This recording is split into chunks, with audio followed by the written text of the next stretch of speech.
Examination time you will be given solution, 1 ml solution. You will be asked to find out how much the concentration does it contain. For example, one solution will be given, 0.5 ml solution will be given. You need to find out the protein concentration, whether does it contain 1 milligram or 2 milligram, 3 milligram. You need to, by doing experiment, you will understand that how much does it contain. I hope you understand. Yes? How do we do this examination of estimation of protein present in a given sample? You take first six tubes, 1, 2, 3, 4, 5, 6 tubes you take.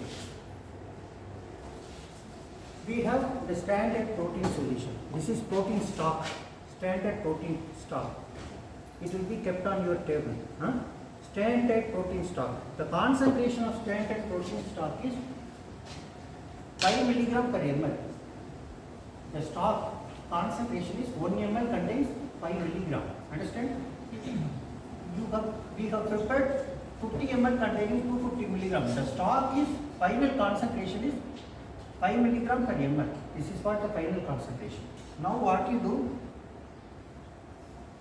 0. First tube, nothing. Second tube, you take 0.2 ml from the stock. From the stock, you take 0.2 ml. Second tube, that is third tube, you take 0.4 ml, 0.6 ml, 0.8 ml, 1 ml. Getting the point? First tube, you take 0.2 ml from the stock.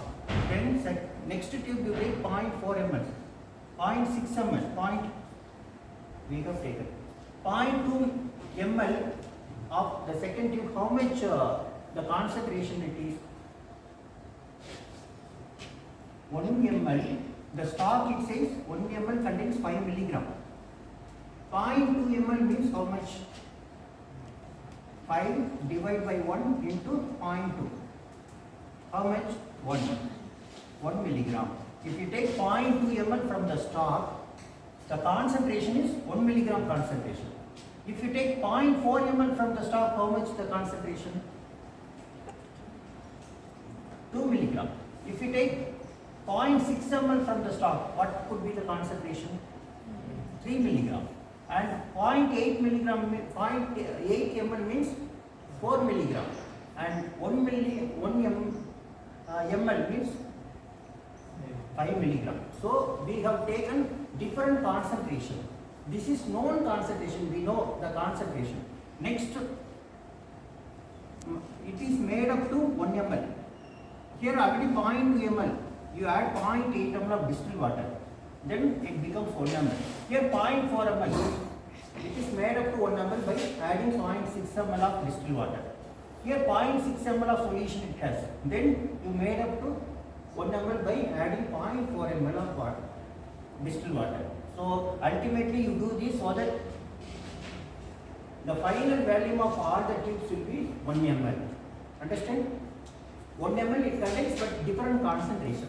First tube containing 1 ml, that contains 1 milligram concentration. Second tube contains 2 milligram concentration. Third 3 milligram, 4 milligram, 5 milligram. Okay. Then add 3 ml of Biuret's reagent. This is Biuret's reagent.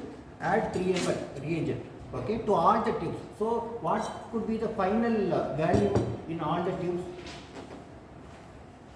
How much could be the final value after adding 3 ml of Biuret's reagent?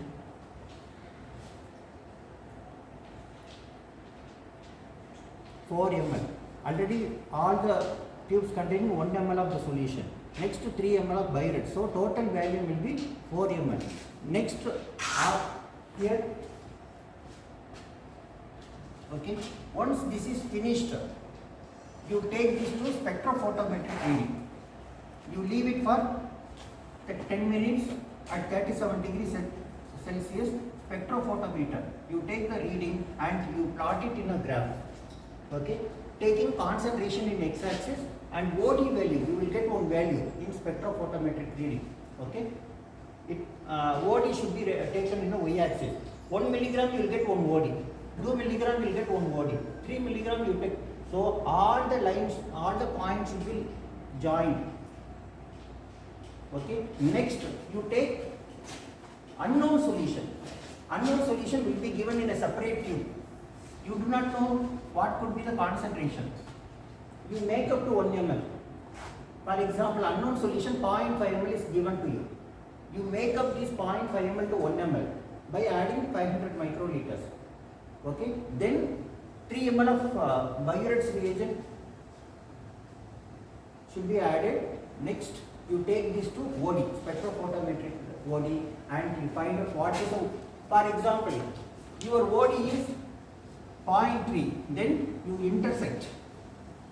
Then you find out this is the concentration of 3 milligram is the concentration of unknown protein solution. Understand the concept? Now we will do the work. Please come.